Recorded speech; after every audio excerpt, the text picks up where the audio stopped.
Hi viewers, welcome back to my channel. ಇವತ್ತಿನ ವಿಡಿಯೋದಲ್ಲಿ ಹಳ್ಳಿ ಶೈಲಿಯಲ್ಲಿ ರಾಗಿ ಮುದ್ದೆ ಅನ್ನಕ್ಕೆ ಸರಿ ಹೊಂದುವಂತಹ ಕೈಗೊಜ್ಜು ಯಾವ ರೀತಿಯಾಗಿ ಮಾಡೋದು ಅಂತ ತಿಳಿಸ್ಕೊಡ್ತೀನಿ. ಯಾವಾಗಲೂ ಒಂದೇ ಥರ ಸಾಂಬಾರು ತಿಂದು ಬೋರ್ ಆಗಿದ್ದರೆ ಈ ರೀತಿ ಹಳೆ ಕಾಲದ ಶೈಲಿಯಲ್ಲಿ ಕೈಗೊಜ್ಜು ಮಾಡ್ಕೊಂಡು ತಿಂದರೆ 4 ತುತ್ತು ಊಟ ಜಾಸ್ತಿನೇ ತಿಂತೀರಾ. ನೋಡಿ, ಇಲ್ಲಿ ಫಸ್ಟು ಒಂದು ನಿಂಬೆ ಹಣ್ಣಿನ ಗಾತ್ರದಷ್ಟು ಹುಣಸೆ ಹಣ್ಣನ್ನು ನೆನೆಸಿ ಇಟ್ಕೊಳ್ತಾ ಇದ್ದೀನಿ. ಇದಕ್ಕೆ ಮುಳುಗುವಷ್ಟು ನೀರನ್ನು ಹಾಕಿ ನೆನೆಸಿ ಪಕ್ಕಕ್ಕೆ ಇಡ್ತಾ ಇದ್ದೀನಿ. ಹಾಗೆಯೇ ಒಂದು ಪಾತ್ರೆಗೆ 2 ಹಣ್ಣಾಗಿರುವಂತಹ ಟೊಮೆಟೊ ಹಣ್ಣನ್ನು ಕಟ್ ಮಾಡಿ ಹಾಕೊಳ್ತಾ ಇದ್ದೀನಿ. ಹಾಗೆಯೇ ಒಂದು ದೊಡ್ಡ ಸೈಜ್ ಈರುಳ್ಳಿನ ಸಹ ಸಣ್ಣದಾಗಿ ಕಟ್ ಮಾಡಿ ಹಾಕೊಳ್ತಾ ಇದ್ದೀನಿ.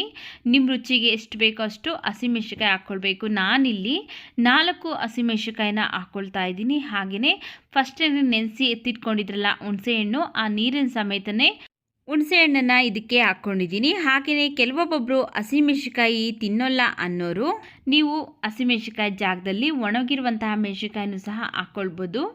ಹಾಗೆಯೇ ಇದಕ್ಕೆ ನಾನಿಲ್ಲಿ ಒಂದು 5ರಿಂದ 6 ಎಸಲಾಗುವಷ್ಟು ಬೆಳ್ಳುಳ್ಳಿನ ಜಜ್ಜಿಬಿಟ್ಟು ಹಾಕ್ಕೊಳ್ತಾ ಇದ್ದೀನಿ. ಸ್ವಲ್ಪ ಸಣ್ಣದಾಗಿ ಕಟ್ ಮಾಡಿರುವಂತಹ ಕೊತ್ತಂಬರಿ ಸೊಪ್ಪನ್ನು ಹಾಕ್ಕೊಳ್ತಾ ಇದ್ದೀನಿ. ಈಗ ಇದಕ್ಕೆ ರುಚಿಗೆ ತಕ್ಕಷ್ಟು ಉಪ್ಪು ಹಾಕ್ಕೊಳ್ಬೇಕು. ನಾನಿಲ್ಲಿ ಕಲ್ಲುಪ್ಪು ಹಾಕ್ಕೊಳ್ತಾ ಇದ್ದೀನಿ, ನೀವು ಬೇಕಿದ್ದರೆ ಪುಡಿ ಉಪ್ಪನ್ನ ಹಾಕ್ಕೊಳ್ಳಿ. ಈಗ ಗೊಜ್ಜಿಗೆ ಬೇಕಾಗುವಷ್ಟು ನೀರನ್ನು ಸೇರಿಸ್ಕೊಳ್ಬೇಕು. ನಾನಿಲ್ಲಿ ತುಂಬ ತೆಳುವಾಗೂ ಮಾಡ್ತಾಯಿಲ್ಲ, ಹಾಗೆ ತುಂಬ ಗಟ್ಟಿಯಾಗೂ ಮಾಡ್ತಾಯಿಲ್ಲ, ಮೀಡಿಯಮ್ ಹದಕ್ಕೆ ನಾನು ಗೊಜ್ಜು ಮಾಡ್ಕೊಳ್ತಾ ಇದ್ದೀನಿ. ಅದರಿಂದ ಬೇಕಾಗುವಷ್ಟು ನೀರನ್ನು ನಾನಿಲ್ಲಿ ಸೇರಿಸ್ಕೊಳ್ತೀನಿ. ಈಗ ಇವಿಷ್ಟು ಹಾಕ್ಕೊಂಡಾದಮೇಲೆ ನಾವು ಕೈಯಿಂದನೇ ಚೆನ್ನಾಗಿ ಕಿವುಚಬೇಕು. ಇದರಲ್ಲಿರುವಂತಹ ರಸ ಎಲ್ಲ ಬಿಟ್ಕೊಂಡು ಈ ಗೊಜ್ಜಿಗೆ ಇಟ್ಕೊಳ್ಬೇಕು. ಆ ರೀತಿಯಾಗಿ ಕೈಯಿಂದನೇ ನಾವು ಚೆನ್ನಾಗಿ ಕಿವುಚಬೇಕು. ಯಾವುದೇ ಕಾರಣಕ್ಕೂ ಮಿಕ್ಸಿ ಜಾರಲ್ಲಿ ಮಿಕ್ಸಿಗೆಲ್ಲ ಹಾಕ್ಕೊಳ್ಳೋದಕ್ಕೆ ಹೋಗಬೇಡಿ, ಹಾಗೆಯೇ ಕುಟ್ಕೊಳ್ಳೋದಕ್ಕೂ ಹೋಗಬೇಡಿ. ನಾವು ಎಷ್ಟು ಚೆನ್ನಾಗಿ ಕಿವುಚ್ತೀರಲ್ಲ ಅಷ್ಟು ರುಚಿ ಬರುತ್ತೆ ಈ ಗೊಜ್ಜು.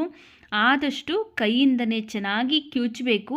ಅಕಸ್ಮಾತ್ ಕೈ ಉರಿ ಬರುತ್ತೆ ಅನ್ನೋರು ಬೇಕಿದ್ದರೆ ಮೆಣಸಿನ್ಕಾಯಿನ ಮಿಕ್ಸಿ ಜಾರಲ್ಲಿ ಗ್ರೈಂಡ್ ಮಾಡಿಕೊಂಡು ಬೇಕಾದರೆ ಸೇರಿಸ್ಬೋದು, ಅಥವಾ ಕುಟಾಣಿಗೆ ಬೇಕಾದರೂ ಹಾಕ್ಕೊಂಡು ಕುಟ್ಬಿಟ್ಟು ಇದಕ್ಕೆ ಹಾಕ್ಕೊಂಡು ಸೇರಿಸ್ಕೊಳ್ಬೋದು. ನೋಡಿ, ಚೆನ್ನಾಗಿ ಕಿವುಚ್ಕೊಂಡಿದ್ದೀನಿ. ನೋಡಿ, ಈ ರೀತಿಯಾಗಿ ಚೆನ್ನಾಗಿ ಇದರಲ್ಲಿರುವಂಥ ರಸ ಎಲ್ಲ ಬಿಟ್ಕೊಳ್ಬೇಕು. ಆ ರೀತಿಯಾಗಿ ಚೆನ್ನಾಗಿ ಕಿವುಚ್ಕೊಂಡಿದ್ದೀನಿ. ಈಗ ಕೈಗೊಜ್ಜು ರೆಡಿಯಾಗಿದೆ. ಇದಕ್ಕೆ ನೀವು ಒಗ್ಗರಣೆ ಮಾಡ್ಕೊಳ್ಳೋದಕ್ಕೆ ಹೋಗಬೇಡಿ, ಹಾಗೆಯೇ ತಿಂದ್ರೇ ಇದು ಟೇಸ್ಟು ತುಂಬ ಚೆನ್ನಾಗಿರೋದು. ಬಿಸಿ ಬಿಸಿ ರಾಗಿ ಮುದ್ದೆ ಆಗಿರ್ಬೋದು ಅಥವಾ ಬಿಸಿ ಅನ್ನಕ್ಕಾಗಿರ್ಬೋದು, ಈ ಗೊಜ್ಜನ್ನ ಹಾಕ್ಕೊಂಡು ತುಪ್ಪ ತಿನ್ನೋರಿದ್ರೆ ತುಪ್ಪದ ಜೊತೆ ಸರ್ವ್ ಮಾಡಿಕೊಂಡ್ರೆ ತುಂಬ ಟೇಸ್ಟಿಯಾಗಿರುತ್ತೆ. ನೋಡಿ, ಈಗ ರುಚಿಯಾದಂತಹ ಕೈಗೊಜ್ಜು ರೆಡಿಯಾಗಿದೆ ಸ್ನೇಹಿತರೆ.